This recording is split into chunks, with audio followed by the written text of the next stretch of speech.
오늘 우리가 함께 읽은 말씀을 가지고 우리가 꿈꾸는 교회라는 제목으로 말씀의 은혜를 여러분과 함께 나누길 원합니다. 성도 여러분, 오늘 설교 제목은 우리가 듣기만 해도 마음이 설레이고 깊은 생각에 잠기게 하는 제목입니다. 그렇죠? 우리가 꿈꾸는 교회는 어떤 교회일까요? 여러분이 꿈꾸는 교회는 어떤 교회입니까? 우리는 우리 울산 교회가 이런 교회가 되면 좋겠다라고 늘 말씀을 비춰보면서 늘 고민하고 기도하고 있습니다. 오늘 오전 예배 때도 담임 목사님께서 우리 교회가 어떤 교회가 되어야 되는지 주님의 뜻을 말씀해 주셨습니다. 여러분, 우리는 교회를 생각할 때 부정적인 생각은 버리고 소망과 희망의 마음을 가져야 할 줄 믿습니다. 그럴 때 우리는 그런 교회를 경험하게 되는 것입니다. 여러분, 우리가 꿈꾸는 교회의 모델은 첫 교회인 예루살렘 교회입니다. 오늘 본문 말씀이 우리가 꿈꿔야 할 예루살렘 교회의 모습을 알려주고 있는데요. 여러분, 예루살렘 교회는 120명의 제자들로 시작해서 오순절 성령 강림 때 베드로가 선포한 복음을 듣고 하루에 3,000명이 회심하고 그 3,000명이 교회 멤버가 다 되었습니다. 사도행전 2장 41절에 보면 그 말을 받은 사람들은 세례를 받음에 이날에 신도의 수가 3,000이나 더하더라 했습니다. 그리고 계속해서 사도행전 4장 4절에 보면 말씀을 들은 사람 중에 믿는 자가 많으니 남자의 수가 약 5,000이나 되었더라 하고 했습니다. 남자만 계수했으니까 여성까지 생각한다면 만 명을 훨씬 넘는 숫자의 성도들이 예루살렘 교회는 모였습니다. 근데 여러분, 예루살렘 교회는 큰 예배당이 있는 교회가 아니었습니다. 우리처럼 다 같이 예배당에 함께 모여서 예배드리고 말씀을 듣고 성도의 교제를 나누고 양육을 받는 그런 교회가 아니었습니다. 이렇게 많은 성도들이, 10,000명 이상 되는 수많은 그 성도들이 오늘 본문 말씀해 보니까 날마다 마음을 같이하여 성전에 모이기를 힘썼다라고 했습니다. 여러분, 성전은 예루살렘 성전을 가리키는 것입니다. 예루살렘 교회 성도들은 날마다 예루살렘 성전에 함께 모여서 기도하고 사도들이 전하는 말씀을 들었을 것입니다. 그리고 그곳에는 믿지 않는 유대인들도 올 테니까 그들에게 복음을 전하는 시간도 되었을 겁니다. 그리고 예루살렘 성전에 모여서 기도드리고 말씀을 듣고 했던 성도들은 각자 집으로 흩어져서 소그룹 모임을 했습니다.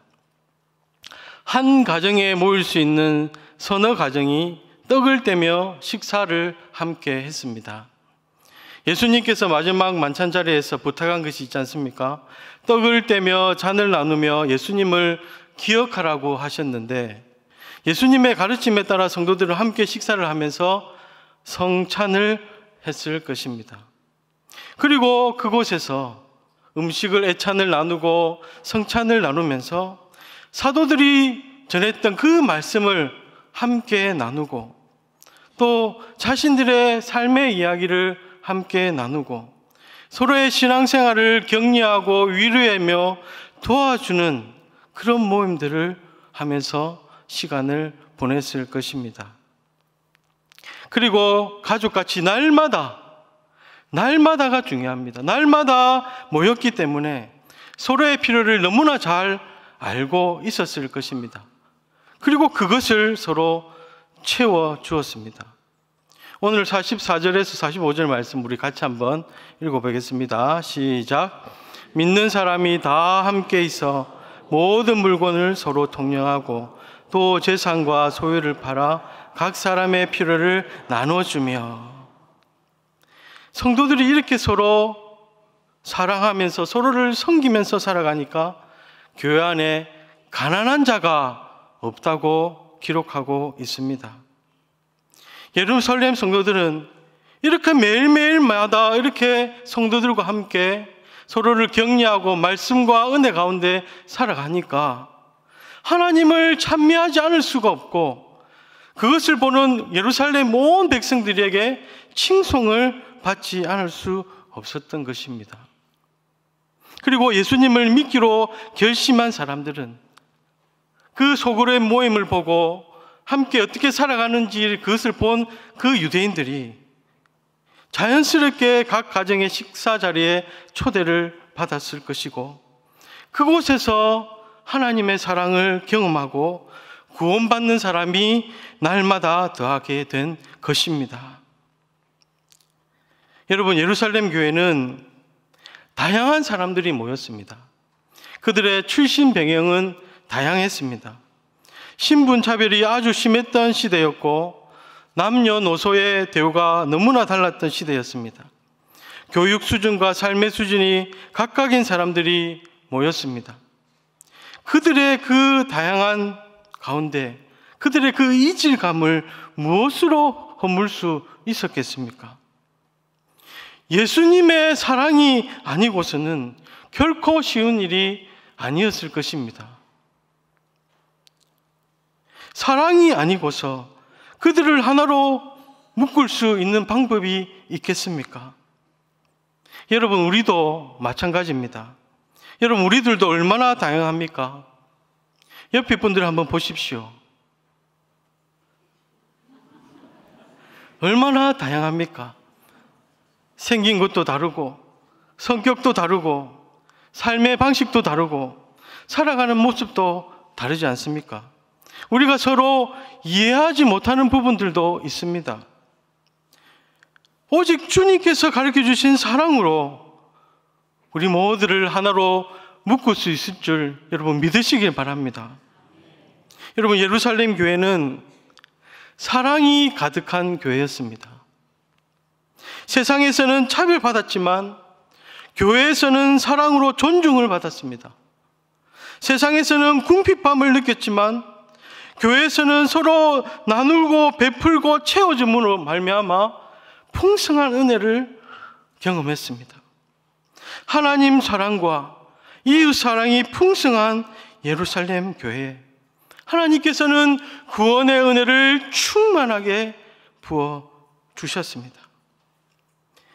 사랑하는 성도 여러분, 사랑이 식어져 가는 이 세상에서 교회가 세상의 희망이 되려면 교회 안에 무엇이 가득해야 되겠습니까? 사람들에게 감동을 줄 수 있으려면 교회 안에 무엇이 가득해야 되겠습니까? 돌같이 굳은 사람들의 마음을 녹이려면 우리 교회 안에 무엇이 가득해야 되겠습니까? 사랑이 가득해야 될 줄 믿습니다. 사람들이 사랑을 느낄 수 있는 그런 교회가 되어야 합니다. 우리 울산교회가 꿈꾸는 교회는 사랑이 가득 넘치는 교회가 되기를 소망합니다. 그 사랑 안에서 복음이 전해질 때, 복음을 들을 때에 구원의 은혜가 가득 넘치는 교회가 될 줄 여러분 믿으시길 바랍니다. 예수님께서 왜 교회를 세우셨습니까? 영혼 구원입니다. 예수님이 교회를 세우신 이유는 영혼 구원입니다. 예배를 통해서 말씀의 은혜를 받고 서로 사랑함으로 힘을 얻고 기도함으로 능력을 받아서 세상에 나가 영혼 구원하는 일에 최선을 다하라고 예수님께서는 교회를 세우신 것입니다. 여러분, 교회 건물은 철근과 시멘트와 온갖 건축 재료로 지어지지만 주님의 몸된 교회는 사랑으로 온전히 세워지는 것을 여러분 믿으시기 바랍니다. 여러분, 하나님은 사랑이시잖아요. 하나님은 사랑이십니다. 하나님의 그 무한하신 사랑으로 이 세상의 영혼들을 사랑하시고 예수님으로 말미암아 구원하시기를 기뻐하십니다. 그러므로 하나님께서는 사랑과 구원이 가득한 교회를 기뻐하시는 줄 여러분 기억하시고, 그것을 위해서 기도하시고 최선을 다하는 저와 여러분이 될 수 있기를 주님의 이름으로 축복합니다. 성도 여러분, 우리 울산교회는 2,000명이 넘는 성도들이 모이는 큰 교회입니다. 예루살렘 교회가 같이 날마다 모이기는 어렵지만 함께 모여서 예배드리고 또 예배드리기를 힘쓰고 말씀의 은혜를 받고, 그리고 흩어지면 소그룹 모임이 잘 이루어져야 하는 것입니다. 성도들이 많기 때문에 함께 모여서 예배들을 통해서 큰 은혜를 받고 소그룹을 통해서 사랑이, 구원이 충만해야 되는 것입니다. 소그룹, 구역 모임을 통해서 애찬을 나누고 삶을 나누고 서로의 신앙생활을 격려하고 또 서로의 필요를 잘 살펴서 채워주며 서로를 내 몸과 같이 사랑할 때 우리 울산교회는 사랑과 구원의 은혜가 충만한 교회가 될 줄 믿습니다. 그래서 여러분, 구역 모임이 중요한 것입니다. 그래서 소그룹 모임이 중요한 것입니다. 우리 교회 여러분, 새가족들이 많이 오고 있습니다. 하나님께서 많이 보내주고 계시고 있습니다. 새가족들을 향한 우리의 마음과 태도가 더 적극적으로 열려져야 될 줄 믿습니다. 우리가 지금 센트리지 웰컴 사역을 하는 이유도 그들에게 좋은 이웃이 되고 축복의 통로가 되기 위해서 그렇게 하는 것이 아닙니까? 그들이 우리 울산교회에 왔을 때 사랑을 느끼고 구역 모임에 잘 적응할 수 있도록 우리가 준비를 해야 되는 것입니다. 구역장님들의 입에서 우리 구역에 새가족들을 더 보내주세요 라는 말이 나와야 되는 겁니다. 여러분, 아멘이십니까? 아이고 목사님, 이제 좀 그만 보내주세요, 이런 말을 하시면 안 됩니다. 구역에서 세상에서 받지 못한 사랑과 위로와 격려를 받고 서로를 돕고 섬기는 은혜를 경험할 때 신앙생활이 행복한 것이요, 힘을 얻고 그 구역에 애착감이 생기고 모이는 것이 즐거운 것입니다. 지금 구역에서 한 영혼 품기를 하고 있는데 여러분, 기도하고 있는 전도 대상자들이 구역에서 하나님의 사랑과 은혜를 경험하면 그들이 주님께로 돌아오는 것입니다. 구역을 통해서 하나님을 만나고 하나님의 사랑을 만나고 그들이 정말 세상에서 얻지 못하는 놀라운 은혜를 경험할 때 하나님께 나오게 되는 것입니다. 예루살렘 교회가 여러분 그렇게 부흥한 줄 믿으시길 바랍니다. 1+1 나눔 캠페인도 나의 작은 나눔으로 도움이 필요한 믿음의 형제 자매들과 이웃들을 섬길 때 그들이 위로와 격려를 받고 우리 교회가 예루살렘 교회와 같은 행복한 공동체가 되는 것이고 주님께로 돌아오는 자가 많은 교회가 되는 것입니다. 바라옵기는 우리 울산교회가 사랑과 구원의 은혜가 충만한 교회가 되기를 소망합니다. 성도들과 이웃들이 교회에 오는 것을 즐거워하는 그런 교회가 되기를 간절히 소망합니다. 두 번째로 우리가 꿈꾸는 교회는요, 바나바와 같은 성도들이 많이 있어야 됩니다. 오늘 본문 사도행전 11장 24절에서 26절 말씀을 우리 같이 한번 읽어보겠습니다. 시작.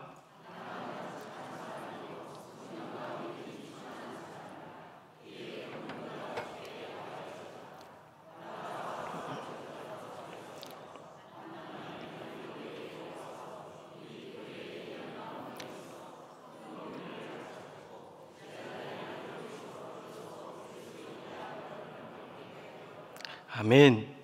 오늘 본문에 등장하는 바나바라고 하는 사람, 그는 사랑의 사람이었습니다. 그는 누군가에게 은인이었고 만남의 축복이었습니다. 바나바는 누구에게 은인이며 만남의 축복이었습니까? 바로 사도 바울이 바로 그였습니다. 여러분, 사도 바울이 위대한 복음 전도자로 쓰임을 받을 수 있었던 것은 사실 기적과도 같은 일이었습니다. 교회의 원수 같은 사람이 변화가 되어서 복음을 전파하고 교회를 세우는 일에 크게 사용된 것은 여러분 정말 놀라운 일이 아닐 수 없습니다. 그런데 이 기적 같은 일이 일어난 것은 하나님께서 바울에게 바나바를 보내주셨기 때문에 가능한 일이었습니다. 성경은 바나바를 착한 사람으로 기록하고 있습니다. 여러분, 착하다는 것이 여러분 뭔지 다 아시지요? 성경은 착한 것과 선한 것을 같은 의미로 말씀하시는데요. 가장 쉽게 이해할 수 있는 이미지는 선한 사마리아 사람입니다. 길에서 강도를 만나 거의 죽어가는 사람을 데려다가 정성을 다해서 보살펴준 그 사람을 생각하면 되겠습니다. 바나바가 바로 그런 사람이었습니다. 여러분, 예루살렘 교회는 도움이 필요한 사람들이 너무나 많이 있었습니다. 로마의 통치 아래 사회적으로 경제적으로 너무나 어려운 상태였고, 여전히 모세의 율법과 전통을 지키는 것에 엄격했던 그 사회 속에서 예수님을 믿고 예루살렘 교회의 멤버가 된다는 것은 큰 핍박과 어려움을 각오해야 했던 일입니다. 실제로 예수님을 믿고 예루살렘 교회 성도가 되어서 일터에서 쫓겨나고 억울한 대우를 받으면서 어려움을 당하는 사람들이 많이 있었는데, 그들을 찾아가서 위로해주고 격려해주고 도와줬던 사람이 바로 바나바였습니다. 사도행전 4장 37절에 보면 그가 밭이 있음에 팔아 그 값을 가지고 사도들의 발 앞에 두니라고 했습니다. 경제적으로 어려움을 당하는 사람들을 도와주기 위해서 자신의 모든 재산을 팔아서 내놓았던 사람이 바로 바나바였습니다. 내가 어렵고 힘들 때, 누군가에게 도움이 절실히 필요할 때 찾아와서 위로해주고 격려해주고 힘써 도와주는 사람이 바로 은인이 아닙니까? 여러분의 삶을 돌아보면 여러분에게도 그런 은인이 분명히 있을 것입니다. 힘들어 앉아있는 나를 손잡아서 일으켜주고 내가 신앙생활을 잘할 수 있도록 도와준 분이 분명히 있습니다. 하나님께서 보내주신 그분으로 인해서 우리가 이 자리에 있음을 여러분 기억하실 수 있기를 바랍니다. 교회에는 바나바와 같이 성도들을 도와주는 사람이 많이 있어야 합니다. 여러분, 바울이 다메섹으로 가는 길에서 예수님을 만나 세 사람이 되었지만 아무도 그를 믿으려고 하지 않았습니다. 그렇죠? 변화된 바울이 예루살렘 교회를 찾아가서 제자들과 함께 교제하고 사귀고자 할 때도 교회의 반응은 냉랭했습니다. 누가 그를 믿겠습니까? 두려움과 의심으로 가득했습니다. 왜냐하면 바울은 예루살렘 교회를 핍박했던 주동자였기 때문입니다. 이때 바나바가 바울과 제자들을 화목하게 했던 주인공이었습니다. 여러분, 바나바가 바울을 돕는 것은 비난과 오해를 받을 만한 일이었습니다. 여러분, 생각해 보십시오. 순교한 스데반 집사는 예루살렘에서 너무나 귀한 일꾼이었습니다. 바나바에게도 너무나 귀한 동역자였습니다. 그런데 바울이 스데반을 죽이는데 주동자였습니다. 바나바가 어찌 스데반의 죽음을 잊을 수가 있겠습니까? 바울 때문에 옥에 끌려가서 고통을 당했던 교인들도 너무나 많았습니다. 그것을 바나바는 다 보았습니다. 바울은 교회의 원수 같은 사람이었습니다. 그런 바울이 예수님을 만나고 변화되었다고 했을 때 바나바도 그것을 듣고 받아들이기가 쉽지 않았을 것입니다. 그럼에도 불구하고 바나바는 그를 예루살렘 교회로 데리고 가서 그가 어떻게 예수님을 만나게 되었는지, 어떻게 주님께서 그를 이방인의 사도로 부르게 되었는지, 그리고 지금까지 어떻게 복음을 이방에 전하고 있는지 자세히 알려주면서 바울을 믿음의 형제 자매들에게 적극적으로 변론해 주었습니다. 사도행전 9장 26절에서 27절 말씀에 그것이 기록되어 있는데 우리 같이 한번 읽어보겠습니다. 시작. 사울이 예루살렘에 가서 제자들을 사귀고자 하나 다 두려워하여 그가 제자됨을 믿지 아니하니 바나바가 데리고 사도들에게 가서 그가 길에서 어떻게 주를 보았는지와 주께서 그에게 말씀하신 일과 다메섹에서 그가 어떻게 예수의 이름으로 담대히 말하였는지를 전하니라. 바나바의 이런 도움으로 바나바가 그 바울을 용납하고 사랑으로 품어서 바울은 예루살렘 교회 성도들과 한 가족이 될 수 있었습니다. 원수를 용서하고 한 가족이 될 수 있었던 일은 바나바가 아니었다면 불가능했을 것입니다. 성경은 이러한 바나바의 행동을 기록한 후에 사도행전 9장 31절에 이렇게 기록합니다. 그리하여 온 유대와 갈릴리와 사마리아와 교회가 평안하여 든든히 서가고 주를 경외함과 성령의 이로로 진행하여 수가 더 많아지니라. 아멘. 사랑하는 성도 여러분, 우리 교회는 바나바와 같은 사람들이 많이 필요합니다. 그래서 여러분, 오늘 말씀의 적용점은 저와 여러분이 바나바와 같은 사람이 되려고 힘써야 된다는 것입니다.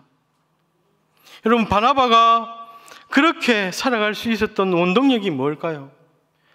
자신이 그렇게 사랑했던 스데반 집사도 죽이고 성도들을 옥에 끌려가서 그렇게 고통을 주게 했던 그 바울을 품고 용납하고 용서하고 제자들에게 데려와서 그를 변호해주고 그가 예루살렘 교회 성도들과 가족이 될 수 있도록 도와줄 수 있었던 원동력은 무엇이었겠습니까? 그것은 바로 그가 성령과 믿음이 충만한 사람이었기 때문입니다. 24절을 보십시오. 우리 같이 한번 읽어보겠습니다. 바나바는 착한 사람이요 성령과 믿음이 충만한 사람이라 이에 큰 무리가 주께 더하여 지더라. 아멘.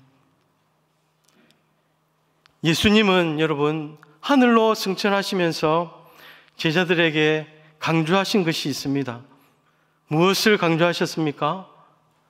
성령 충만함을 받으라고 강조하셨습니다. 예수님이 왜 제자들에게 성령 충만함을 강조하셨을까요? 왜냐하면 사람에게는, 저와 여러분에게는 한계가 있기 때문입니다. 그러나 성령의 충만함을 받으면, 성령의 능력이 우리에게 임하면 우리의 연약함을 초월하는 힘과 권능을 성령님께서 우리에게 주시고 성령님이 그것을 나타내시기 때문에 우리가 말씀대로 살아갈 수가 있는 것입니다. 우리의 힘과 의지로는, 우리의 연약함으로는 정말 그렇게 살기 어렵지만 성령의 도움을 받고 성령의 충만함을 얻으면 어느 누구라도, 우리 모두는 하나님의 말씀대로 살아갈 수 있음을 믿으시길 바랍니다.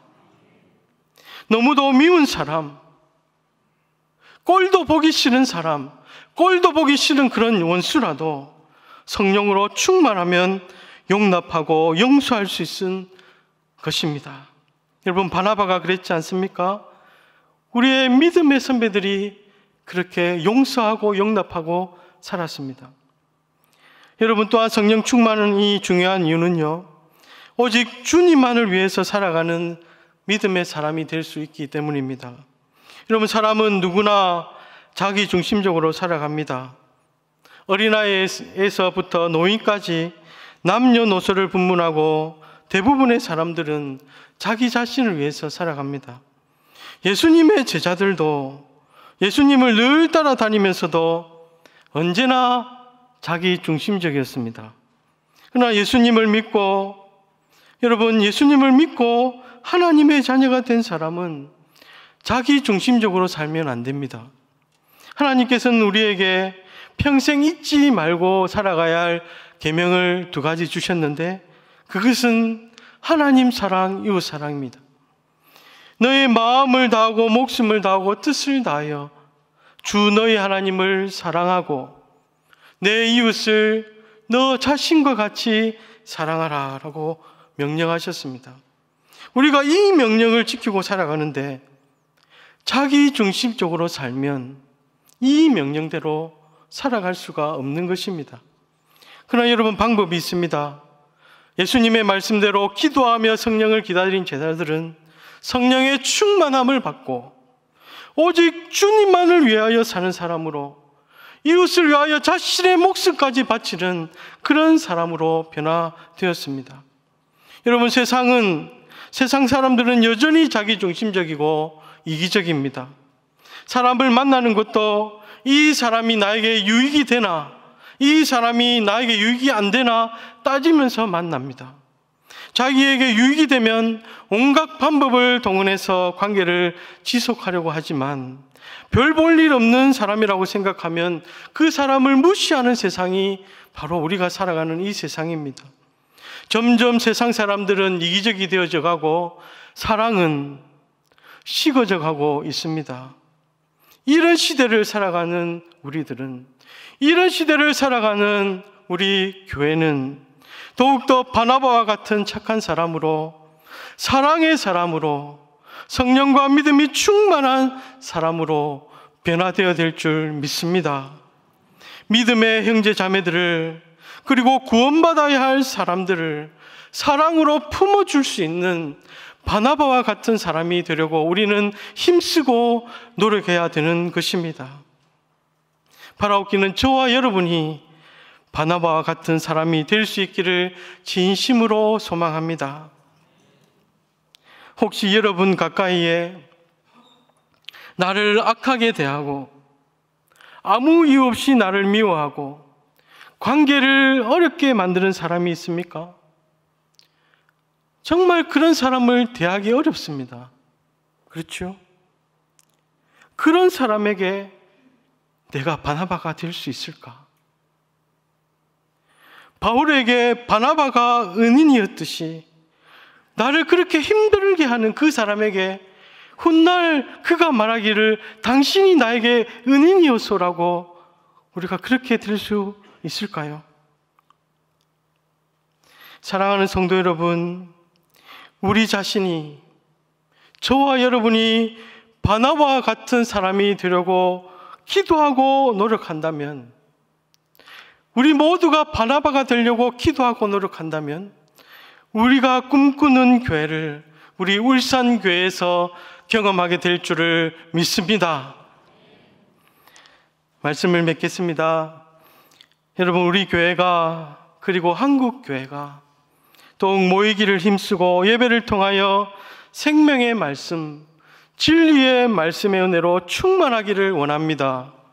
그리고 소그룹 모임을 통하여, 구역 모임을 통하여 성도들이 서로 사랑하고 서로 섬기면서 행복한 공동체, 정말 구원의 은혜가 가득한 공동체를 이룰 수 있기를 간절히 소망합니다. 여러분, 이 일을 위해서 우리 모두가 바나바와 같은 그리스도인이 되기를 간절히 축복합니다. 그래서 교회가 다시 이 세상의 빛으로, 소금으로, 희망으로 쓰임받게 되기를 주님의 이름으로 축원합니다. 아멘.